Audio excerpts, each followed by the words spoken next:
તો ચાલો ફ્રેન્ડ્સ, આપણે એક નવી થિયરી લઈને આવી ગયા છે જે જીટીયુમાં મોસ્ટ ઇમ્પોર્ટન્ટ થિયરી છે, અને એ છે output equation of induction motor, 3 phase induction motor. આ આપણે જીટીયુમાં પૂછવાની મોસ્ટ ઓફ ચાન્સીસ છે કે 7 માર્ક્સમાં પૂછાય છે. આ થિયરી છે output equation of single phase 3 phase transformer છે, આ 3 ફેઝ ઇન્ડક્શન મોટર. આ બધી થિયરી તમને બહુ ઇમ્પોર્ટન્ટ લાગશે, 7 માર્ક્સમાં બહુ તમને યુઝફુલ થશે. તો આપણે ચાલો લેક્ચર આપણે સ્ટાર્ટ કરીએ.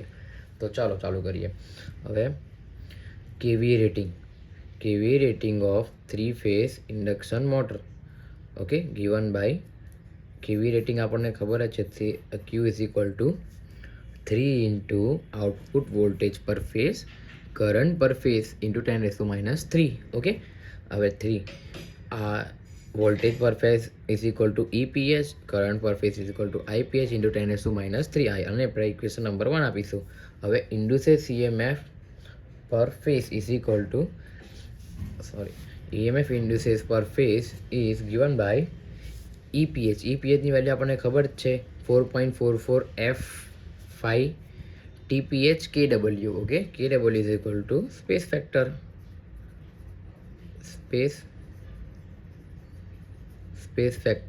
KW is equal to okay. Now હવે this value, આ જે વેલ્યુ છે તેને આઈ નામ આપીશું. આઈ વેલ્યુ પુટ કરીશું આપણે ઇક્વેશન નંબર 1માં. હવે આ આપણને EPH વેલ્યુ મળી ગઈ છે, તો મૂકે Q is equal 3 into 4.445 F TPH KW IPH 10⁻³. હવે આ TPH IPH ને સાથે રાખીશું આપણે, તો 3 ઇન્ટુ 4.44 સિમ્પ્લિફાઈઝ કર્યું છે, બીજું કંઈ નથી કર્યું. 3 into 4.44 F 5 KW TPH IPH into 10⁻³ અને ઇક્વેશન નંબર 2 આપીશું. ઓકે, આને આપણે ઇક્વેશન નંબર 2 આપીશું. હવે વી નો ડેટ, આપણને ખબર જ છે કે સ્પેસિફિક મેગ્નેટિક લોડિંગનું ફોર્મ્યુલા શું છે. સ્પેસિફિક મેગ્નેટિક લોડિંગનું ફોર્મ્યુલા છે B average is equal to P5 divided by pi DL. Okay, P is equal to pole 5 okay and pi DL. Okay, હવે આપણે P5 ની કિંમત શોધવાની છે. ફાઈની કિંમત આપણે શોધવાની છે, કેમ કે આપણે ફાઈ શોધવાનો છે આમાંથી. તો ફાઈની કિંમત માટે આપણે પહેલાં આને અહીંયા રાખીશું. B average into pi DL આ બધું જશે, તો P5 is equal to B average pi DL, અને આપણને તો ફાઈની કિંમત જોઈએ છે, તો 5 is equal to B average into pi DL by P. Okay, આ આપણને ફાઈની કિંમત મળી ગઈ. હવે સ્પેસિફિક ઇલેક્ટ્રિક લોડિંગ. હવે બીજા આપણે મોટર છે બરાબર, તો એમાં સ્પેસિફિક મેગ્નેટિક લોડિંગ આવશે અને સ્પેસિફિક ઇલેક્ટ્રિકલ લોડિંગ આવશે. આપણે બે યુઝ કરવાનું છે અને બે પરથી આપણે સૂત્ર બનાવવાનું છે, બીજું કંઈ જ કરવાનું, ખાલી બે ફોર્મ્યુલા લખવાનું છે. સ્પેસિફિક ઇલેક્ટ્રિક લોડિંગ એનું છે AC is equal to 3 into 2 IPH TPH by pi D. Okay, તો IPH TPH આપણે આ સૂત્રમાં IPH TPH આપણે શોધવાનું છે, તો એને કરતા કરીશું. ઓકે, આમાં આપણે TPH IPH શોધવાનું છે, તો આપણે એને અહીંયા કરતા કરીશું. તો શું આવશે? IPH TPH અહીંયા જ રહેશે, તો AC ઇન્ટુ પાઈ DL અહીંયા જશે, અને પ્લસ 3 દુના 6 એના ભાગાકારમાં જશે, તો IPH TPH equal to AC into pi D divided by 6. Okay, હવે આપણે ફ્રિક્વન્સીનું સૂત્ર આપણને ખબર જ છે, NS into P/2. Okay, NS into P/2. Done. હવે આ બધી વેલ્યુ આપણે ઇક્વેશન નંબર કેવી રેટિંગમાં મૂકવાનું છે આપણે. ઓકે, તો હવે મેઇન ઇક્વેશન આપણે મૂકી દઈએ.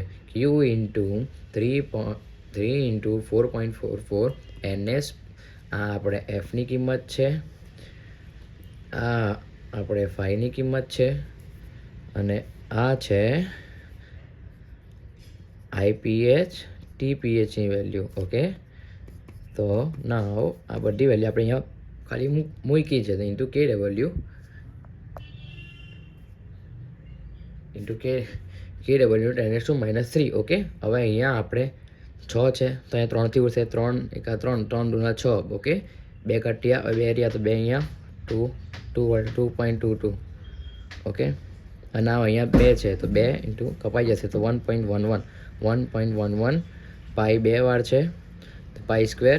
B એવરેજ એકવાર છે, AC પણ એકવાર છે, KW પણ એકવાર છે, ડી કેટલી વાર છે? ડી જો અહીંયા એક ડી છે અને અહીંયા એક ડી છે, તો 2 ડી એટલે ડી સ્ક્વેર.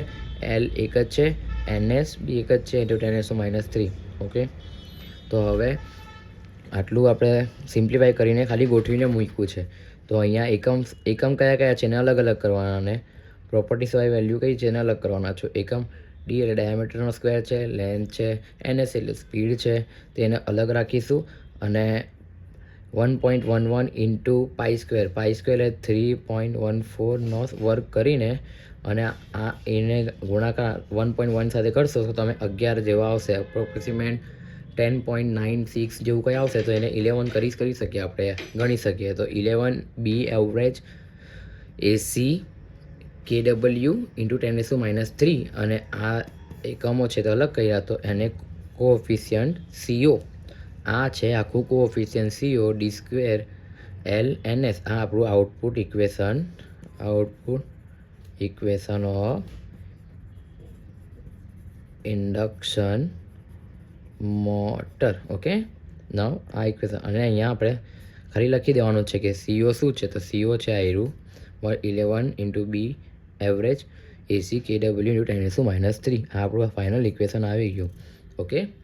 તો ચાલો થઈ ગયું છે આપણું output equation of induction motor.